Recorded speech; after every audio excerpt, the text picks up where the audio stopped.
राधे राधे। जय श्री कृष्ण भक्तों, आप सभी का इस पावन कथा में हार्दिक स्वागत है। यह कथा केवल एक कहानी नहीं बल्कि जीवन को सही मार्ग दिखाने वाला दिव्य संदेश है। जिस प्रकार सूर्य संसार को प्रकाश देता है, उसी प्रकार शनिदेव मनुष्य को उसके कर्मों का सच्चा फल प्रदान करते हैं। शनिदेव की कृपा जिस पर बरसती है, उसके जीवन के अंधकार दूर हो जाते हैं और सफलता के द्वार खुल जाते हैं। जब भी वह किसी व्यक्ति की परीक्षा लेते हैं तो उस व्यक्ति को अपने कर्मों का बोध कराते हैं। भक्तों, शनिदेव किसी के शत्रु नहीं हैं, वे तो न्याय और सत्य के रक्षक हैं। जो व्यक्ति धर्म, सत्य, सेवा और ईश्वर भक्ति के मार्ग पर चलता है, उस पर शनिदेव सदैव प्रसन्न रहते हैं। आइए पूरे श्रद्धा भाव से भगवान शनिदेव का स्मरण करें और उनकी महिमा का गुणगान करें। अपने मन को शांत करें, भगवान का ध्यान करें और बोलें ओम शं शनिश्चराय नमः।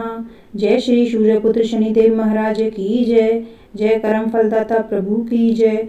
अब बड़े ही श्रद्धा और प्रेम के साथ सुनते हैं सूर्यपुत्र शनिदेव की कथा। प्राचीन काल में सूर्यदेव का विवाह विश्वकर्मा की पुत्री संज्ञा से हुआ। कुछ समय बाद संज्ञा ने 3 संतानों को जन्म दिया, मनु, यमराज और यमुना। सूर्यदेव का तेज इतना प्रचंड था कि संज्ञा उसे सहन नहीं कर पाती थी। एक दिन उन्होंने अपनी छाया को अपने स्थान पर छोड़ दिया और तपस्या करने चली गईं। छाया ने सूर्यदेव की सेवा की। सूर्यदेव को यह ज्ञात नहीं था कि यह संज्ञा नहीं बल्कि उनकी छाया है। कुछ समय बाद छाया के गर्भ से एक पुत्र का जन्म हुआ। वही पुत्र आगे चलकर शनिदेव कहलाए। जब शनिदेव गर्भ में थे तब छाया माता भगवान शिव की कठोर तपस्या करती थी। तपस्या के कारण उन्होंने भोजन और आराम का त्याग कर दिया था।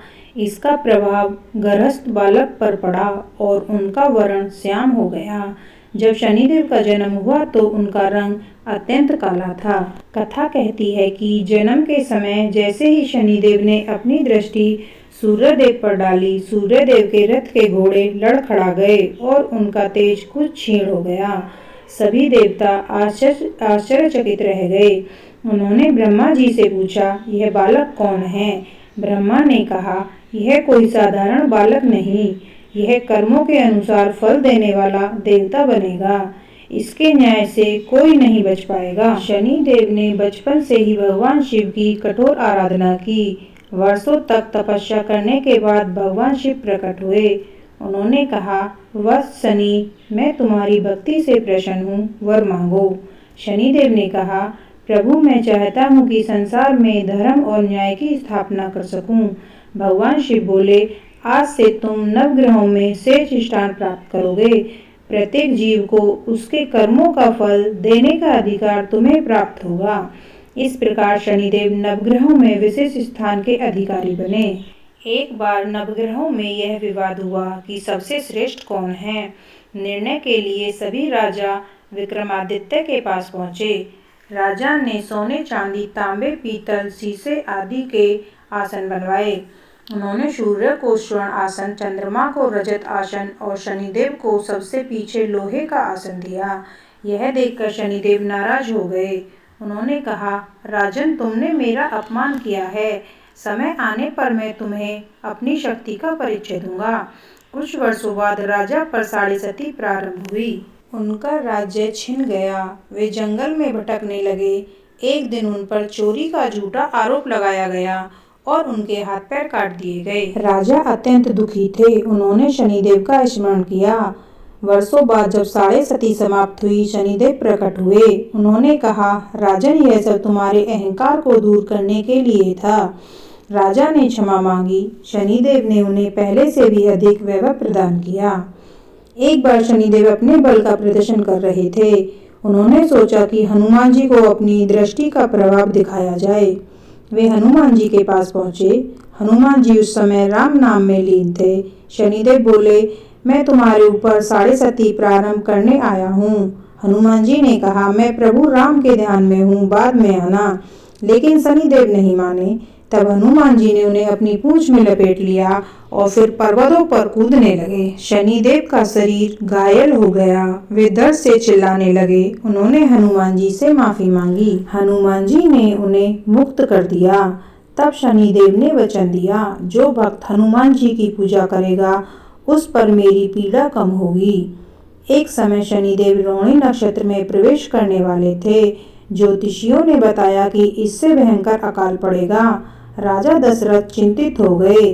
वे सीधे शनिदेव के पास पहुंचे और उन्होंने शनिदेव की स्तुति की। इससे शनिदेव बहुत ही प्रसन्न हुए। उन्होंने रोहिणी भेदन टाल दिया। इससे पृथ्वी पर बड़ा संकट टल गया। तभी से दशरथ कृत शनि स्तोत्र का विशेष महत्व माना जाता है। शनिदेव कभी अन्याय नहीं करते। एक बार एक गरीब लकड़हारा था। वह ईमानदारी से जीवन बिताता था। दूसरी ओर एक धनी व्यक्ति था जो लोगों को धोखा देता था। समय आने पर व्यापारी का धन नष्ट हो गया। गरीब लकड़हारे को सम्मान और समृद्धि प्राप्त हुई। लोगों ने पूछा, यह कैसे हुआ? उत्तर मिला, यह शनिदेव का न्याय है। लोग शनिदेव से डरते हैं, लेकिन सच्चाई यह नहीं है। शनिदेव केवल कर्मों का फल देते हैं। यदि व्यक्ति सत्य, सेवा, दान और भक्ति करता है तो साढ़े सती भी शुभ फल देती है। कई लोगों को साढ़े सती में नौकरियां मिली हैं, सफलता मिली है, सम्मान और आध्यात्मिक उन्नति प्राप्त होती है। तो चलिए सुनते हैं शनिवार के दिन हमें कौन कौन से कर्म करने चाहिए। पीपल के वृक्ष की पूजा करें, सरसों के तेल का दीपक जलाएं, काले तेल का दान करें, गरीबों की सहायता करें, हनुमान चालीसा का पाठ जरूर करें, शनिदेव के मंत्र का जप भी जरूर करें। ओम शम शनिश्चराय नमः। भक्तों, शनिदेव दंड देने वाले नहीं बल्कि न्याय देने वाले देवता हैं।